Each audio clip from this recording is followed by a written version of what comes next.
প্রধানমন্ত্রী, আপনার কাছে আকুল আবেদন জানাচ্ছি, আপনি এই প্রতিবন্ধী বাবার পাশে দাঁড়ান। এই প্রতিবন্ধী বাবা একটি মাত্র অটোরিকশা চালিয়ে তার জীবিকা নির্বাহ করে তার ৬টি মেয়েকে লালন পালন করে। মাননীয় প্রধানমন্ত্রী, আজ এই প্রতিবন্ধী বাবার চোখের পানি, এই ৬টি মেয়ের চোখের পানি আল্লাহর আসমানে চলে যাবে।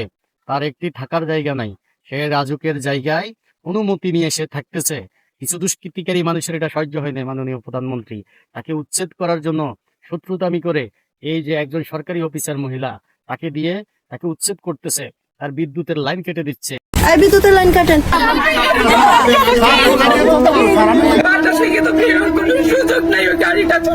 গাড়িটা চার্জ ছাড়া চলে না, ব্যাটারি দিয়ে চালিত। তাহলে তোমায় কি কইছো? তোমায় কি কইছো? এটা উনছো তুই কান্দি ছিড়ে ফেলে মারি। দাঁড়িয়ে দাঁড়িয়ে দাঁড়িয়ে কি করছ? ও টানে ছিড়ে ফেলবে মজিবা।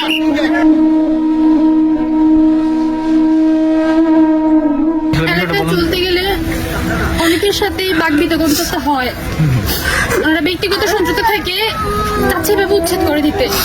এজন্য এই পর্যন্ত আমরা দেখছেন, শুনতে পারছেন কতগুলো মিথ্যা নিয়ে আমার বাবার বিরুদ্ধে দিচ্ছে। আমার বাবা হাতিয়ে রাখে। আমরা এতগুলো মেয়ে, জানেন, মেয়ে মানুষ বড় হয়ে গেলে হাজবেন্ড আসতে একটা পার্সোনাল জায়গা লাগে। আমাদের বাসায় একটা ভাড়াটিয়া নাই, কিন্তু ওনারা এসে বললো আমাদের বাসায় আমরা ভাড়া দিয়ে খাই। আর ওই দ্বিতীয়ত আমার বাবা এখানে মদ গাঁজা রেখে ব্যবসা করে। আমি তো বললাম আমাদের পুরো বাসাটা ছাড়বো। আমরা 6 বোন, আমাদের কোনো ভাই বোন নাই। 6 জনই এখানে থাকেন আপনারা? ওরা যে অভিযোগগুলো আমাদেরকে আনতেছে, আপনারা ভিতরে এসে দেখতে পারেন।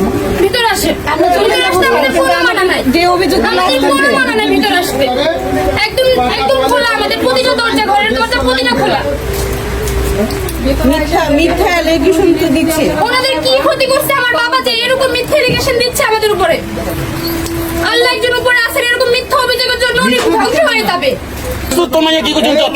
তোমায় কি কইছো? এটা উনছো তোমায় কি কইছো? এটা উনছো তোর জামাই তোর ফুলানের বুকাছে দিয়ে তোর ফুলাতরে তুই কান্দি ছিড়ে ফেলে মারি। দাঁড়িয়ে দাঁড়িয়ে দাঁড়িয়ে কি করছ?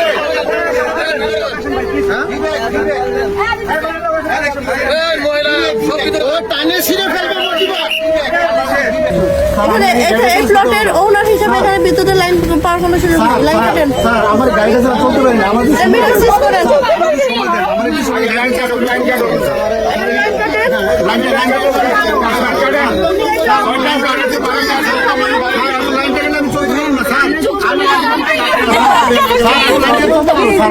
আপনার চাপেন, একটু দূরে থাকেন, দূরে থাকেন, দূরে থাকেন।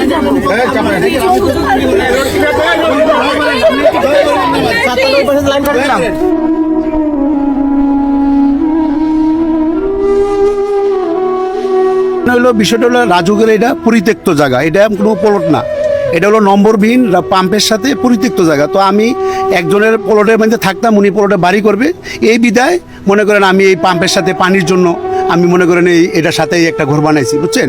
তো আমি রাজুকে অ্যাপ্লিকেশন করে যে আমি অস্থায়ীভাবে প্রতিবন্ধী মানুষ, আমাকে থাকার জন্য একটু মনে করেন আমার একটু আশ্রয় দেন, ঠিক আছে। তো এইটা আমার প্রক্রিয়া দিন আছে, বুঝছেন।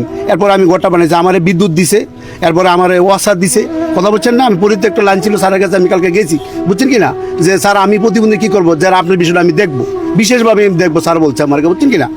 কারেন্টের লাইন তো আমাকে দিছে, আমি প্রতিবন্ধী হিসাবে, কথা বলছেন। এখন তারা আমার এই ঘরটা ভেঙে তারা এখানে বলে কল্যাণ সমুদ্রের অফিস করবে।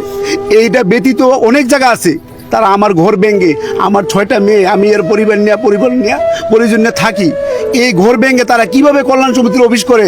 তারা যে অধিকার, আমারও তো সেই অধিকার।